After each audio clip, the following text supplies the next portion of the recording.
ಮಂಗಳೂರಿನಲ್ಲಿ 4 ವರ್ಷಗಳ ಹಿಂದೆ ನಡೆದಿದ್ದ ಕುಕ್ಕರ್ ಬಾಂಬ್ ಸ್ಫೋಟ ಪ್ರಕರಣದ ಅಪರಾಧಿ ಮೊಹಮ್ಮದ್ ಶಾರಿಕ್ಗೆ ರಾಷ್ಟ್ರೀಯ ತನಿಖಾ ದಳದ ವಿಶೇಷ ನ್ಯಾಯಾಲಯವು 10 ವರ್ಷಗಳ ಕಠಿಣ ಕಾರಾಗೃಹ ಶಿಕ್ಷೆ ಹಾಗೂ 94,000 ರೂಪಾಯಿ ದಂಡ ವಿಧಿಸಿ ತೀರ್ಪು ನೀಡಿದೆ.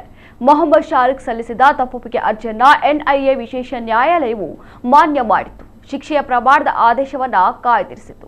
2022ರ ನವೆಂಬರ್ 19ರಂದು ಸಂಜೆ 4:40ರ ಸುಮಾರಿಗೆ ಮಂಗಳೂರಿನ ಕಂಕನಾಡಿ ಪೊಲೀಸ್ ಠಾಣಾ ವ್ಯಾಪ್ತಿಯ ನಾಗುರಿ ಬಳಿ ಆಟೋದಲ್ಲಿ Shariq ತೆರಳುವಾಗ IED cooker bomb ಸ್ಫೋಟಗೊಂಡಿತ್ತು.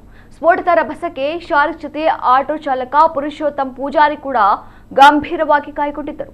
Bomb ಸ್ಫೋಟ ಪ್ರಕರಣ ಸಂಬಂಧ 2024ರಲ್ಲಿ ಶಾರಿಕ್ ವಿರುದ್ಧ ನ್ಯಾಯಾಲಯಕ್ಕೆ ಎನ್ಐಎ ಅಧಿಕಾರಿಗಳು ದೋಷಾರೋಪ ಪಟ್ಟಿ ಸಲ್ಲಿಸಿದ್ದರು. ಶಿವಮೊಗ್ಗ ಜಿಲ್ಲೆ ತೀರ್ಥಹಳ್ಳಿಯ ಶಾರಿಕ್ ಐಎಸ್ ಹಾಗೂ ಸಿಮಿ ಉಗ್ರ ಸಂಘಟನೆಗಳಿಂದ ಪ್ರೇರಿತನಾಗಿದ್ದ. IS module ಸದಸ್ಯನಾಗಿದ್ದ. 2020ರಲ್ಲಿ ಮಂಗಳೂರಿನ ಗೋಡೆಬರಹ ಹಾಗೂ ಶಿವಮೊಗ್ಗದ ತುಂಗಾ ನದಿ ತೀರದಲ್ಲಿ ನಡೆಸಿದ್ದ ಪ್ರಾಯೋಗಿಕ ಬಾಂಬ್ ಸ್ಫೋಟ ಪ್ರಕರಣಗಳಲ್ಲೂ ಶಾರಿಕ್ ಭಾಗಿಯಾಗಿದ್ದ ಎಂಬುದು ಎನ್ಐಎ ತನಿಖೆಯಿಂದ ಪತ್ತೆಯಾಗಿತ್ತು.